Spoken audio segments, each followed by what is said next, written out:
थोड़ा सा roll back करते हैं, आज से 10-11 साल पहले चलते हैं।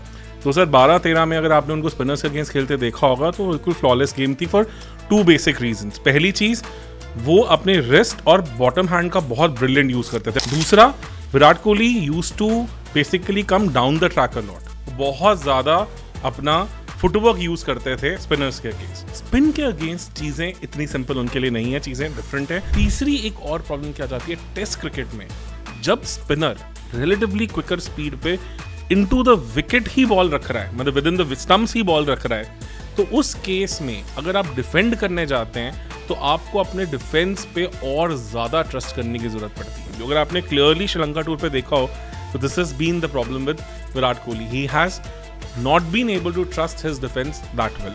तो वहाँ पे क्वेश्चन था कि Virat Kohli against quality spin किस तरह से रहे हैं लास्ट 4-5 सालों में, और अगर कोई प्रॉब्लम्स आई हैं तो वो क्यों आई हैं।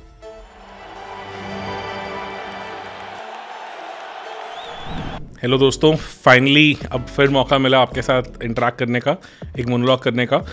इस बार टेलीग्राम ग्रुप पे काफ़ी सारी क्वेरीज आ रही थी बिकॉज इंडिया का टेस्ट सीज़न आ रहा है, 10 टेस्ट मैचेस हैं, 5 तो घर में ही हैं, और वहाँ पे सबसे पहली बात तो हम बांग्लादेश से भिड़ने वाले हैं जो कि अभी बुरी तरह पाकिस्तान को रगड़ के आ रही है और अच्छे स्पिनर्स हैं उनके पास। तो वहाँ पे क्वेश्चन था कि Virat Kohli against quality spin किस तरह से रहे हैं लास्ट 4-5 सालों में, और अगर कोई प्रॉब्लम्स आई हैं तो वो क्यों आई हैं। थोड़ा सा रोल बैक करते हैं, आज से 10-11 साल पहले चलते हैं। 2012-13 में अगर आपने उनको स्पिनर्स के अगेंस्ट खेलते देखा होगा तो बिल्कुल फ्लॉलेस गेम थी फॉर 2 बेसिक रीजंस। पहली चीज़, वो अपने रिस्ट और बॉटम हैंड का बहुत ब्रिलियंट यूज़ करते थे। अगर आप आउटसाइड ऑफ स्टंप उनको as an off spinner ball कर रहे हैं तो अगर आपने उनकी कवर ड्राइव्स खेली होंगी तो बैकहैंड का बहुत एक्सटेंसिव यूज़ के साथ वो बॉल की रीच तक पहुंच जाते थे। दूसरा, Virat Kohli used to basically come down the track a lot, बहुत ज़्यादा अपना फुटवर्क यूज़ करते थे स्पिनर्स के अगेंस्ट। आप कितनी भी उनकी इनिंग्स देख लीजिए, 2013 में ऑस्ट्रेलिया इंडिया आई जब उन्होंने 52 बॉल्स में 100 किया, चेज किए 350 के टोटल्स। अगर आप उस एरा को देखेंगे तो क्लियरली देखेंगे कि वो काफ़ी अच्छा यूज़ ऑफ क्रीज भी करते थे, शॉर्ट बॉल पे डेप्थ में घुस जाते थे, डैप शॉट उनका बहुत सही चलता था। मतलब वो बहुत ज़्यादा कट पे रिलाई करने वाले प्लेयर नहीं है, बट थर्ड मैन की तरफ dab, wrist work, outside off stump ball पे रीच के साथ बॉटम हैंड को यूज़ करके कवर ड्राइव, और अगर बॉल आगे है तो फिर फुटवर्क यूज़ करके डाउन द ट्रैक आके लॉफ्टेड शॉट, सब कुछ उनके पास एक कंप्लीट गेम थी। स्वीप विराट कोहली कभी भी नहीं खेलते आए हैं, इनफैक्ट वो अब एक लेटेस्ट एडिशन है उनके पूरे रेपर्टोयर में, पर पहले वो कभी भी ज़्यादा स्वीप खेलते नहीं थे।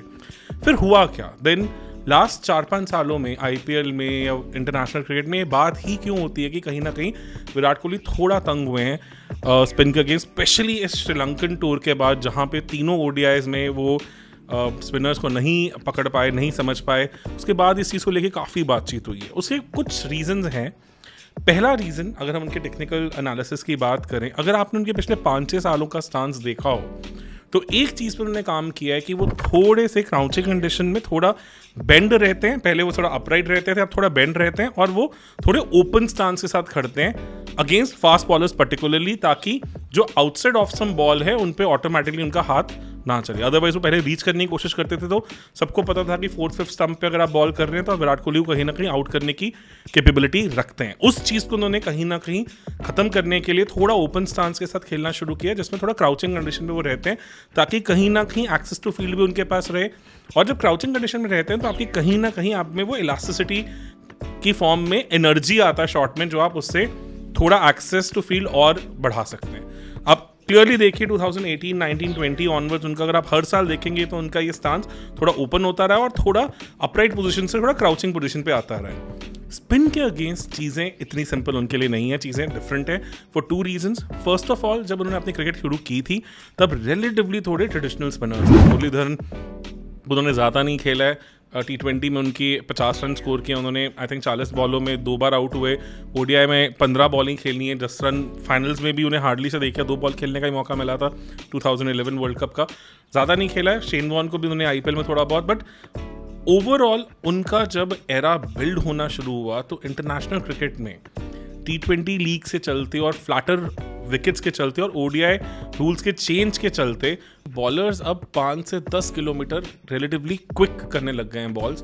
और विराट कोहली बिकॉज रिस्क का बहुत अच्छा यूज़ करते हैं, क्रीज का अच्छा यूज़ करते हैं और काफ़ी अच्छे बॉटम हैंड प्लेयर हैं। तो बॉलर्स ने एक और चीज़ में चेंज किया है कि उनको साइड स्पिन जनरेट करने के लिए जो आप थोड़ा outside off spin as an off spinner डालते हैं या as a left arm spin भी आप चाहते हैं कि ड्राइव करके क्लोजिंग फील्डर्स को प्ले में लेके आएँ, वो चीज़ उन्होंने हल्का सा अब थोड़ा नेगेट करके इनटू द स्टंप्स करना ज़्यादा शुरू कर दिया है। तो अब उससे दो चीज़ें हो जाती हैं। जब आपको इनटू द स्टंप्स बॉल आती हैं, फर्स्ट ऑफ ऑल जो उनका थर्ड मैन की तरफ डैप शॉट था वो काफ़ी हद तक पिक्चर से बाहर जा चुका है। आपने उनको कभी अब ऑफ लेट नहीं देखा होगा स्पिनर्स के अगेंस्ट वो विकेट वाली बॉल पे कट करके पीछे मारने की कोशिश करेंगे, क्योंकि वो बहुत रिस्की शॉट हो जाता है। दूसरा, इनटू द स्टंप्स आने के कारण कहीं ना कहीं उनकी जो वो ऑफ साइड के बाहर की कवर ड्राइव थी या बाकी जो डेलिकेट शॉट्स थे वो भी पिक्चर से बाहर चले गए। और जी 5 से 10 किलोमीटर का जो स्पीड का डिफरेंस है, अगर आपने राशिद खान को देखा हो तो वो भी इस तरह से बॉल करते हैं, और भी काफ़ी सारे स्पिनर्स को देखा हो। उससे एक और प्रॉब्लम क्या आती है कि फिर बैट्समैन के लिए बॉल के अंडर आके अपने फुट को यूज़ करके डाउन द ग्राउंड मारना मुश्किल हो जाता है। क्योंकि राशिद खान अगर आपको देखा हो तो वो ज़्यादा एयर टाइम देते ही नहीं है बॉल को।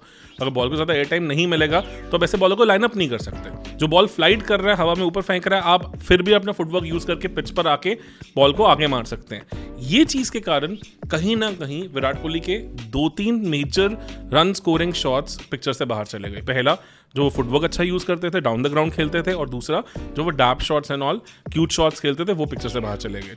तीसरी एक और प्रॉब्लम क्या जाती है टेस्ट क्रिकेट में, जब स्पिनर रिलेटिवली क्विकर स्पीड पे into the wicket he ball रख रहा है, मतलब with in the stumps he ball रख रहा है, तो उस केस में अगर आप डिफेंड करने जाते हैं तो आपको अपने डिफेंस पे और ज़्यादा ट्रस्ट करने की ज़रूरत पड़ती है। बिकॉज विकेट में बॉल करने का मतलब क्या है कि लेग बिफोर विकेट के चांसेस बढ़ गए। तो लेग बिफोर विकेट के चांसेस बढ़ने का मतलब है कि अगर आप डिफेंस कर रहे हैं तो have to be 100% certain, especially अगर आप एशियन कंडीशन में खेल रहे हैं। अगर आपको 2012 में केविन पीटरसन की वो एक शानदार 180 रन की इनिंग्स याद हो, जो उन्होंने वांकड़े की 10 बॉल पे खेला था, तो उन्होंने क्लियरली कहा था संजय मांजरेकर को इंटरव्यू देते हुए कि आई ट्रस्टेड माई डिफेंस। तो जब भी आप इंडियन विकेट्स या एशियन कंडीशंस में खेल रहे हैं, आपको अपने डिफेंस को बहुत ज़्यादा ट्रस्ट करना होता है while playing on these wickets. Because अगर आप डिफेंस को ट्रस्ट नहीं करेंगे तो एक आधी बॉल शूट कर जाएगी, एक आधी बॉल स्किड कर जाएगी, एक आधी बॉल कहीं ना कहीं आप खेल रहे थे बैकफुट पे, एक्सपेक्ट कर रहे थे बॉल अंदर आएगी और वो विद द सीम पड़ के थोड़ी बाहर निकल गई या सीधी निकल गई, तो उन केसेस में आप बॉल की लाइन को कवर ही नहीं कर पाएंगे and you become an easy candidate for LBW। अगर आपने क्लियरली श्रीलंका टूर पे देखा हो तो this has been the problem with Virat Kohli. He has not been able to trust his defence that well. तो लोग इस पे आर्गुमेंट करेंगे कि अगर ऐसा ही था तो 2023 वर्ल्ड कप में या उसके बाद अगले IPL में क्या डिफरेंस आया। 2023 वर्ल्ड कप में जब भी विराट कोहली आए, उन्होंने आके स्टार्टिंग में टाइम लिया और रिलेटिवली विकेट्स में उतना ज़्यादा स्पिन के लिए हेल्प नहीं था। अगर पूरे वर्ल्ड कप की बात करें जहाँ पे स्पिनर्स के लिए हेल्प थी तो वो एक विकेट थी पहले हमारी कानपुर में जहाँ इंग्लैंड के साथ मैच था, वहाँ विराट कोहली पहली डक पे निकल गए थे तो उन्हें उस तरह का चैलेंज फेस करने को नहीं मिला। और दूसरा ऐसा मैच था जहाँ आई वुड से 2 और एक मैचेस थे, एक south Africa against Eden garden जहाँ बॉल फंस रही थी, वहाँ उन्होंने बहुत ब्रिलियंटली शमसी को और केशव महाराज को खेला। I think that was a very good classical example where Virat Kohli was certain about his defence, he was trusting it. उसका रीजन ये भी हो जाता है because he had lot of runs behind him before that innings game. तो आपका वैसे ही self confidence काफी ऊपर होता है। टेस्ट क्रिकेट वो इतना रेगुलरली खेल नहीं रहे हैं काफी। अब आप ऑलमोस्ट देखिए कि इस बार अगर वो खेलेंगे तो शायद साल के बाद टेस्ट क्रिकेट खेल रहे होंगे, क्योंकि वो इंग्लैंड सीरीज में भी नहीं थे। तो 1 साल के बाद जब आप टेस्ट क्रिकेट खेलने आते हैं, डोमेस्टिक आप खेल नहीं रहे हैं, व्हाइट बॉल क्रिकेट का आप पार्ट हैं, बट आप रेड बॉल क्रिकेट में हो ही नहीं डोमेस्टिक लेवल पे, इंटरनेशनल लेवल पे। तो एकदम से आके मैच के दौरान जहां विकेट्स में हल्की सी ज्यादा मदद है स्पिनर्स के लिए, आप अपना डिफेंस ट्रस्ट करें, इसके चांसेस रिलेटिवली थोड़े कम हो जाते हैं अगर आप उस तरह के मेंटल माइंडसेट में नहीं है। और तीसरा ऐसा वर्ल्ड कप में मैच था फाइनल्स का जहां पे फिर से इतना ज़्यादा उन्हें स्पिन का काउंटर करना नहीं पड़ा था। तो ये सब रीजंस के कारण कहीं ना कहीं हम देख रहे हैं कि ऑफ लेट विराट कोहली को स्पिनर्स ने तंग किया है। IPL में उन्होंने स्लगिश विकेट्स भी जो मिली तो एक बहुत अच्छा शॉट खेलना शुरू किया है, वो है स्लॉग स्वीप, जहां वो अब स्लॉग स्वीप के साथ जो लॉन्ग ऑन मिड विकेट के बीच का रीजन है और इवन थोड़ा कई बार स्क्वायर लेग की तरफ भी वो अपना एक्सेस बढ़ा देते हैं और वहां उनके लिए रन आने रिलेटिवली ईजी हो जाते हैं। ये सब चीज़ें पहले पॉसिबल नहीं हो पाती थी विराट कोहली के लिए। उन्होंने पहले भी कहीं ना कहीं थोड़ा बहुत ग्लिम्पसेस दिए हैं, बट इस IPL में उन्होंने काफ़ी ज़्यादा ट्रस्ट किया अपने स्लॉग स्वीप को और उस पर काफ़ी ज़्यादा रिलाई किया। इंटरनेशनल क्रिकेट बहुत फास्ट इवॉल्विंग है, वेरी श्योर इस चीज़ पे भी बॉलर्स नेक्स्ट टाइम काम करके आएंगे कि इनके इस तरह के शॉट को किस तरह से ब्लॉक करना है। तो उसके हिसाब से विराट कोहली के लिए नेक्स्ट स्टेप थोड़े और इंटरेस्टिंग हो जाते हैं। बहुत बड़े प्लेयर हैं, वेरी श्योर जब भी गेम टाइम नहीं है तो उस टाइम पे he works on his technique. 2023 world cup में, उससे पहले एशिया कप में everybody had written him off, but he proved कि क्या वो कितने बड़े लेजेंड है, कितने बड़े प्लेयर हैं। आईपीएल के वो ऑरेंज कैप विनर बने, वर्ल्ड कप में उन्होंने सबसे ज़्यादा रन स्कोर किए। अपनी गेम प्ले को इवॉल्व करना एक लेजेंड के लिए इंपॉर्टेंट होता है और विराट कोहली ने मल्टीपल टाइम्स ऐसा किया है। जब इंटरनेशनल क्रिकेट में आए थे तो शॉर्ट बॉल्स के अगेंस्ट भी उनकी कैपेबिलिटी को लेके काफ़ी लोगों को डाउट्स थे, पर उन्होंने आज की डेट तक प्रूव करके दिखाया है कि वो इंडियन क्रिकेट में रोहित शर्मा के बाद शायद शॉर्ट बॉल के सबसे कंसिस्टेंट और सबसे बढ़िया प्लेयर्स में से हैं। तो ये भी एक काफ़ी बड़ा एडिशन है उनकी बैटिंग में।